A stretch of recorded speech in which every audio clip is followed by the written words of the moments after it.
ఉమ్మడి ఆంధ్రప్రదేశ్ ముఖ్యమంత్రి దివంగత నేత వైఎస్ రాజశేఖర రెడ్డి జయంతి జరుపుకుంటున్నాం ఇవాళ. ఈ సందర్భంగా వైఎస్ రాజశేఖర రెడ్డితో ప్రజలకు ఎలాంటి సంబంధాలు ఉన్నాయి, ప్రజలకు ఆయనతో ఉన్నటువంటి అనుబంధం ఎలా ఉంది, ఎందుకు వైఎస్ రాజశేఖర రెడ్డి మనం తరచూ గుర్తు చేసుకోవాలనే అంశాన్ని గనక పరిశీలిస్తే చాలా అంశాలు గుర్తొస్తాయి. సో ఈ అంశాలపై మాట్లాడేందుకు మనతో జాయిన్ అవుతున్నారు ప్రముఖ విశ్లేషకులు కెఎస్ ప్రసాద్ గారు. నమస్తే సార్. నమస్తే అండి. సార్, ఇవాళ వైఎస్ రాజశేఖర రెడ్డి గారి జయంతి ఎలా జరుపుకుంటున్నాము అంటే ఏం చెప్తారు? వైఎస్ రాజశేఖర రెడ్డి ఎందుకు మనం ఆయన్ని తరచూ మనం గుర్తు చేసుకోవాలంటే మీరేం చెప్తారు? ఇంట్లో కులమతాలకు అతీతంగా భగవంతుణ్ణి ఎలా స్మరించుకుంటామో అలా ఉన్నతమైన భగవంతుడి స్థానాన్ని తన మరణంతో జనాల గుండెల్లోనూ పూజ గదిలోనూ ఉన్న మహానుభావుడు అంటే ఆయన వైఎస్ రాజశేఖర రెడ్డి అనే ఒక లివింగ్ లైన్. ఎందుకంటే సాధారణంగా కొంతమందికి మరణం ఉంటుంది, కానీ ఆయనకి ఎప్పటికీ మరణం ఉండదు. ఎప్పటికీ ప్రజల గుండెల్లోనే ఉన్నాడు ఆయన. ఎందుకంటే ఈ created such a mark. Presence make sense అంటారు చూడండి. పొలిటికల్ ఏరాలో ప్రజెన్స్ మేక్ సెన్స్ అన్న దగ్గర సెన్సిబుల్ గా వర్క్ చేసి ఆ సెన్సిటివిటీతో ప్రజల గుండెల్లో నిరంతరం నిలిచిపోయి ఉన్నవాడు తరాలకి. మళ్ళీ చెప్తున్నాను, ఒక జనరేషన్ మిస్ అయినా అరే ఆ రోజు మీ తాతని కాపాడింది రాజశేఖర రెడ్డి అని ఈయన రాజశేఖర రెడ్డి విగ్రహం అంటే అని భావి తరాలు కూడా చెప్పుకునే అంత పనితనాన్ని తన స్పాన్ ఆఫ్ 5 years 6 months టైంలో చేసి చూపించిన ఒక మహోన్నతుడే.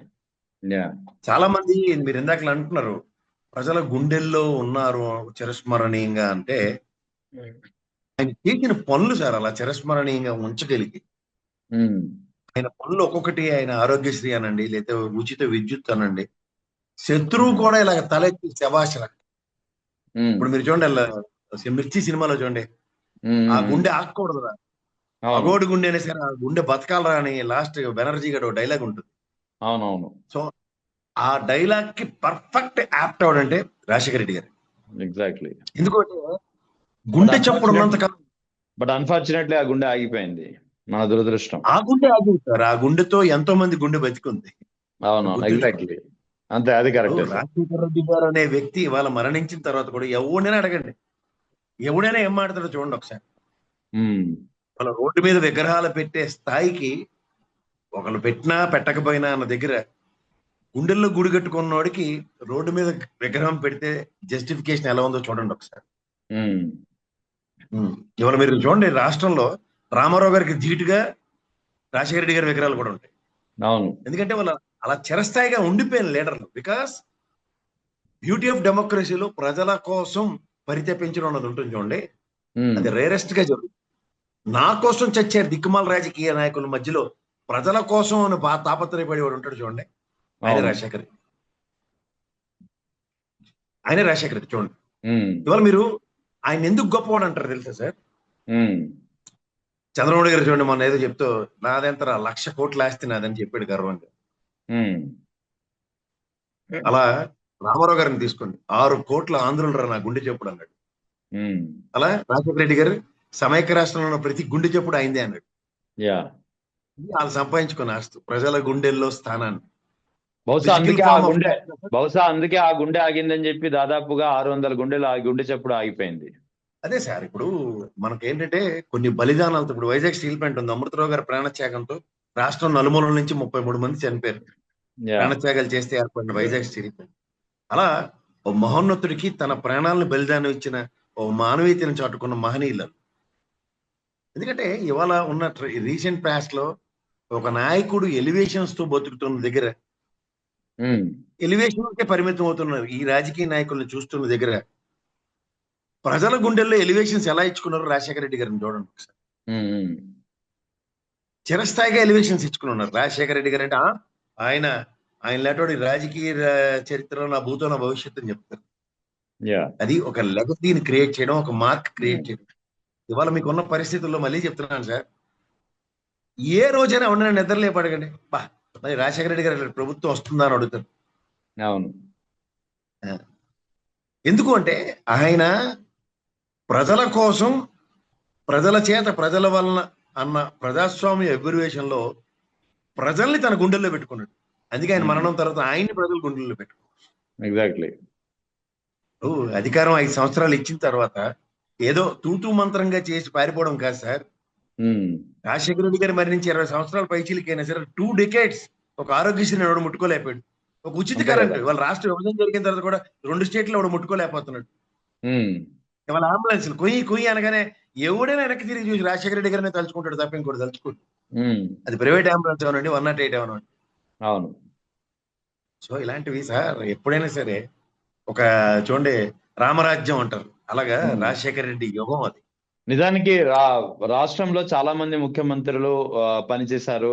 కానీ కొంతమంది ముఖ్యమంత్రుల పేర్లు చెబితే, ముఖ్యంగా కొన్ని సంక్షేమ పథకాలు పేర్లు చెప్తే కొంతమంది ఒకరిద్దరి ముఖ్యమంత్రుల పేర్లు మాత్రమే మనకు గుర్తొస్తుంటాయి. కిలో 2 రూపాయల బియ్యం పథకం వినగానే మనకి గుర్తొచ్చేది ఎన్టీ రామారావు గారు అయితే, అదే విధంగా ఆరోగ్యశ్రీ కానీ, ఫీజు రీయింబర్స్మెంట్ కానీ, ఉచిత విద్యుత్ కానీ, రుణమాఫీ కానీ, ఈ 4 పథకాలు, ఈ 4 అంశాలు గుర్తుకు వస్తే చాలు వెంటనే స్ఫురించే పేరు వైఎస్ రాజశేఖర రెడ్డి గారి పేరు.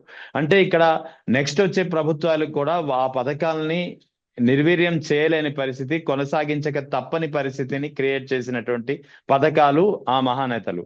సో ఆ క్రమంలో వీళ్ళని ఎలా చూడాలి? అదే చెప్తున్నాను సార్. ఇవాళ మీకు కాంగ్రెస్ చేసుకున్న పూర్వజన్మ సుకృతం ఏంటంటే ఎన్ని పాపిష్టి పనులు చేయనివ్వండి, ఆ మకిలిని కడిగిన 2 మహనీయులు, ఒకటి పివి నరసింహారావు గారు, ఇంకోటి మహానుభావుడు రాజశేఖర రెడ్డి. అంచేత ఇవాళ దేశ చరిత్రలో, రాష్ట్ర చరిత్రలో ఆ జన్మంతో రుణపడి ఉండేది వాళ్ళిద్దరికే. వాళ్ళ దేశంలో ఎవడైనా పట్టిన అన్నం తినగలుగుతున్నాం అంటే ఆ మహానుభావుడు పెట్టిన భిక్ష పివి నరసింహారావు గారు. ఇవాళ రాష్ట్రం ఈ రోజు ఎంత సుభిక్షంగా ఉంది, పిల్లలు చదువుకుంటున్నారు, తర్వాత ఆరోగ్య పట్ల ప్రభుత్వ పరంగా భద్రత ఉంది అన్న భరోసా కల్పించిన మహనీయుడు అంటే మహానుభావుడు రాజశేఖర రెడ్డి. ఇట్లాంటివి ఒక చరిత్రకారులు చరిత్రని లిఖించడం వేరు సార్, చరిత్రకారులకు అవకాశం కల్పించిన 2 మహోన్నత వ్యక్తులు వాళ్ళిద్దరు. చరిత్ర మా మీద కదరా, మా ఏరాన్ని జస్టిఫై చేస్తూ రాయండి, ఇది భావి తరాలకు ఒక మార్గం క్రియేట్ చేసాం. మీరు ఇందాక అన్నారు చూడండి, సంక్షేమానికి రూపకర్తల, సంక్షేమాన్ని ఆజన్మాంతం ప్రజల గుండెల్లో ఉంచుకునేలా చేయడం అన్నది ఆ మార్క్. అందుకే చెప్తున్నాను, ఎప్పుడు నేను ఇనిషియల్ రిమార్క్స్ కట్టుబడి మాడతాను. ఆ మార్క్ క్రియేట్ చేయడం అన్నది ఉంటుంది చూడండి సార్, ఎవరు దాన్ని చెరపలేరు. మా అయితే తెలుగుదేశం రాగానే ఎన్టీఆర్ ఆరోగ్యశ్రీ అంటారు, ఆయన పేరు పెట్టుకోలే. అవును, ఆయన పేరు పెట్టుకోలేదు, రాజీవ్ గాంధీ పేరు పెట్టుకున్నారు. అంచేత ఈ రీజనల్ పార్టీలు ఏంటంటే ప్రాంతీయ తత్వాలతోనూ ప్రాంత భావాలతోనూ ఎన్టీఆర్ గారి పేరు లేకపోతే వీళ్ళ నాన్నగారి పేరు వైఎస్ ఆరోగ్యశ్రీ అని పెట్టుకోవచ్చేమో, కానీ వాళ్ళు ఒక చరిత్ర సృష్టించడానికి ఆ దశ వాళ్ళు ఏ విధంగా నిర్ణయించుకున్నారు అన్నది కూడా ఇవాళ అంటారా, ఆ చిరునవ్వుకి బ్రాండ్ అంబాసిడర్ సార్.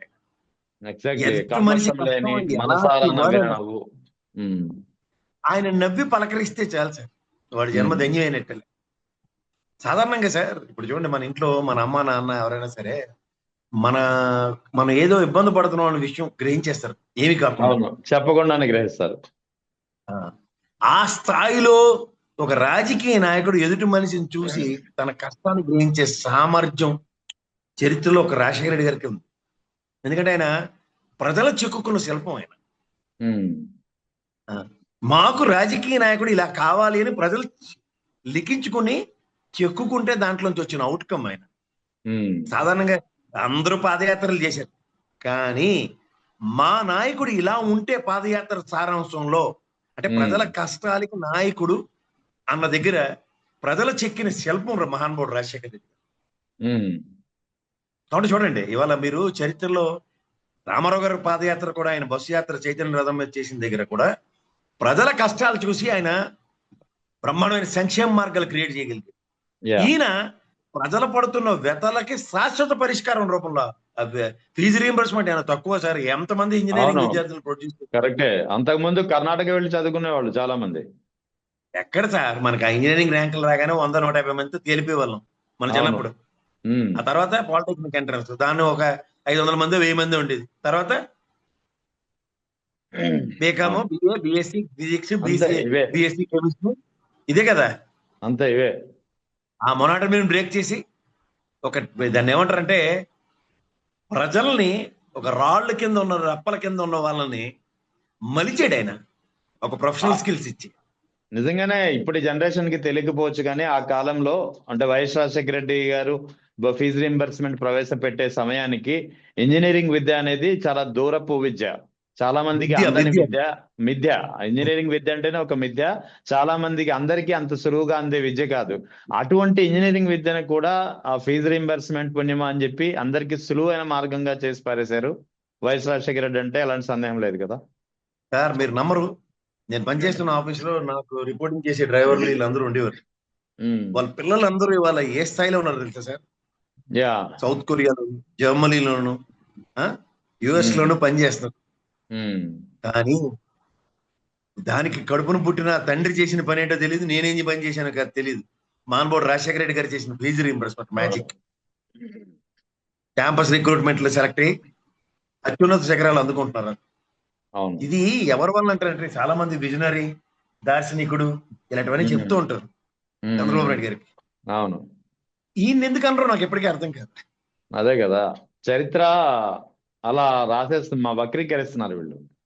ఇప్పుడు నేను అంటుంది ఏంటంటే, ఒక హెర్క్యులన్ టాస్క్ గవర్నమెంట్ పరంగా గవర్నెన్స్ అన్న దగ్గర విద్య, వైద్య, ఆరోగ్యమే ప్రభుత్వ పరిధిలో ఉంటాయి. అవును. దాని మీద ఎంఫసైజ్ చేసి ఫోకస్ చేసి ఒక అద్భుతాన్ని సృష్టించిన ఒక దార్శనికుడిగా రాజశేఖర రెడ్డి గారిని మనం అభివర్ణించకపోవడం మనం చేసిన తప్పు అంటారు. ఎగ్జాక్ట్లీ. ఎందుకంటే ఇవాళ ఒక ఉన్నత ప్రమాణాలతో కూడిన విద్య వేరు, ఉన్నత ప్రమాణాల విద్య ఉన్నవాడికి సామాన్య ప్రజకు అందించడం అన్నది ఆయనకున్న ఉన్నత ప్రమాణాలు. చూడండి, నేనే బాగుపడాలన్న కాన్సెప్ట్ లేదు సార్. దాంట్లో స్వార్థం లేని నిస్వార్థమైన ఒక రాజకీయ నాయకుడు ఎవడన్నా ఉంటే ఆయన రాజశేఖర్. నీకు ఒక మాట చెప్తా, ఒక పొలిటీషియన్ గా నేను అపోలో హాస్పిటల్కి వెళ్ళి ట్రీట్మెంట్ చేసుకోగలను, లేదంటే ఇక్కడికి వచ్చి మన ఎల్వి ప్రసాద్ హాస్పిటల్ కదా, అదేంటంటే అయింది మ్యాట్రిక్స్ ప్రసాద్ గారి హాస్పిటల్కి వచ్చి నేను కళ్ళు చూపించుకోగలను అన్న దగ్గర సామాన్య ప్రజ కూడా నాతో పాటు వచ్చి హాస్పిటల్లో చూపించుకోవాలి అన్న కాన్సెప్ట్ ఆరోగ్యశ్రీ. నా పిల్లడే కాదు, నా తోటి పిల్లలు, నా సహచరుల పిల్లలే కాదు, ప్రతి ప్రజ ఇంజనీరింగ్ చదువుకోవాలి, ప్రతి ప్రజ ఉన్నత చదువు చదువుకోవాలనుకునే కాన్సెప్ట్ ఫీజు రీయింబర్స్మెంట్. ఇందులో ఎక్కడైనా ఆయన స్వార్థం ఉందంటే ఎక్కడైనా ఆయన కనబడ్డాడు? ఈ పాట పాట ఉన్న బుడంకేకలు ఎన్ని ఇంజనీరింగ్ కాలేజీలు పెట్టేశారు. వాళ్ళు రాజశేఖర రెడ్డి గారు, జగన్మోహన్ రెడ్డి గారు ఇంజనీరింగ్ కాలేజీలు చూపించండి చూద్దాం. అవును. మెడికల్ కాలేజీలు చూపించండి చూద్దాం. ఆ ఊర్లో మాస్టర్ గారి పేరు మీద ఆ భార్య భర్తలు ఇద్దరు స్థాపించుకున్న స్కూలు ఎంతమంది అంగవికలాంగులకి, ఎంతమంది మానసిక వికలాంగులకి, ఎంతమందికి వేలాది మంది నిస్వార్థంగా సేవ చేసే రాజకీయ నాయకుల యొక్క చరిత్ర పుటల్లో ఉంచుతారా, లేకపోతే నిరంతరం ప్రజల్లో ఉంచుతారా? ఇది ప్రజలే తేల్చుకోవాలి. వైఎస్ రాజశేఖర రెడ్డి గారితో ఇప్పటి తరానికి తెలియాల్సినటువంటి అంశాలు ఏమున్నాయి? ఆ తర్వాత మీకు ఆయనతో ఉన్నటువంటి ప్రత్యేకమైనటువంటి గుర్తు తెచ్చుకునే సంఘటనలు కానీ అనుబంధాలు కానీ ఏమైనా ఉన్నాయా? ఎందుకు లేవు సార్.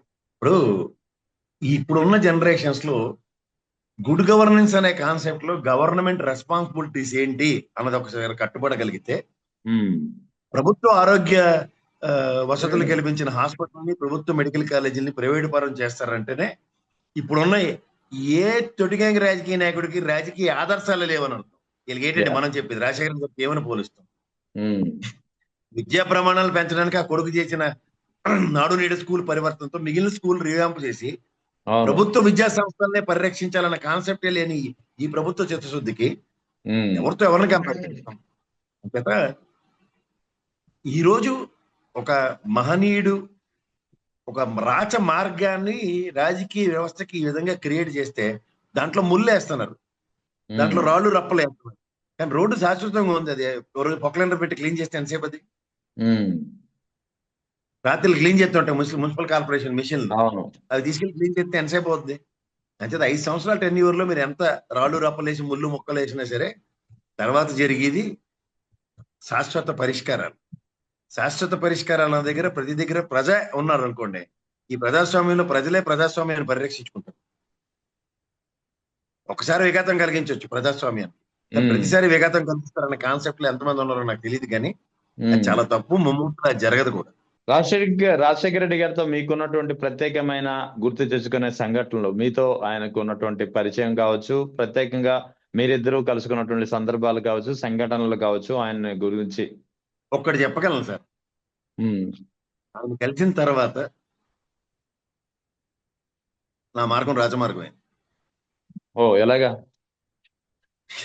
అంటే ఒక మనిషికి తన దృక్పథాన్ని, తన ఆలోచన సరళను మార్చే ఒక నైపుణ్యం ఆయన దగ్గర ఉంది. ఆయన భుజం కొట్టాడు అనుకోండి, ఆ స్పర్శకే మనం నేను మైమరిచిపోతాం. చెప్పాలంటే మా నాకు రాజకీయ గురువు మా తాత సమానుడైన పాలడి వెంకటరావు గారితో వెళ్ళిన ఉదంతంలో ఉమ్, ఉమ్. ఒక చెవిలో మెలేసి ఒక భుజం మీద ఒకటి కొట్టి ఆహా. ఆయన ఇచ్చింది ఇప్పటికీ నేను అలా ఉంటది నాకు. మీరు అంతమందికి ఓకే. తెలుసు నాకు తెలియదు కానీ నా పూజ రైట్. మందిరంలో ఆయన ఆయన బొమ్మ ఉంటుంది. ఆహా. ఎందుకంటే నాకు భగవంతుడితో సమానం, మా నాన్న ఎంతో ఆయన ఎంత నాకు. ఉమ్, ఆయన్ని నేను ఎప్పటికీ మర్చిపోలేను సార్. ఆయనకి నేను రుణపడే ఉన్నాను ఆ జన్మంతో అంతే. ఉమ్, ఆయనతో నాకున్న బంధం, ఆయనతో నేను మాట్లాడిన మాటలు అవి అంతే, హృదయాంతరాల నుంచి వచ్చిన మాటలు అవి. అవి ఆయనకి నాకు మాత్రమే తెలుసు. ఎందుకంటే మనిషి మొహం చూసి చెప్పేస్తాడు, దేనికో సస్తున్నావు నువ్వని పట్టనేసి. ఉమ్, సచ్చే సావుని చెప్పుకొని సస్తే బాగుంటది తప్ప చెప్పుకోకుండా సస్తే నువ్వేం చేయలేవు నీవు. ఉమ్. ఒకసారి మండల్లో నేను రాసిచ్చింది ఒకటి మా మా గురుగారు చదివారు, వెంకటరావు గారు. ఉమ్. ఇలా చేస్తే ఎలా ఉంటుందని ఖచ్చితంగా చెప్పాడు. ఇది వాడే రాసి ఉంటాడు, ప్రసాద్ గడే రాశాడు కదా, వాడిని ఒకసారి తీసుకురా అని ఒక్కటి వేసాడు వీపు మీద. అబ్బో.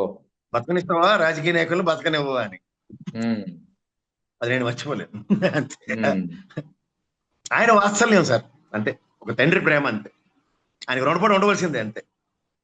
ఒక్కసారి ఆయన సాన్నిహిత్యాన్ని పొందినవాడు ఎవడైనా సరే. నేను మొన్న ఒక గొప్ప వ్యక్తి శాంత బయోటెక్ వరప్రసాద్ గారిని కలిశాను. వరప్రసాద్ రెడ్డి ఆయన గారు. మంచి మిత్రుడు. ఆ, ఉమ్, ఆయన ఒక గొప్ప మాట చెప్పాడు సార్. మంచి మిత్రుడైనా సరే 5 సంవత్సరాల పాటు నాకు వాటర్ ఇవ్వలేదు ఆయన అన్నాడు. కేసీఆర్ గారు ఇచ్చారట వాటర్. ఉమ్, ఒకటే ఒక మాట అన్నాడు, నేను ఇవ్వలేకపోయిన కన్సర్న్ ఉండేది అతనికి. ఉమ్. అది చాలు sir. Political compulsions, political obligations ఏ విధంగా ఉన్నదాన్ని, ఆ అవరోధాలను దాటలేని ఒక నిస్సహాయ స్థితిని కూడా ఒక కన్విన్సింగ్ స్కిల్ లో చెప్పగలిగిన మహనీయుడైన. చేత నాకు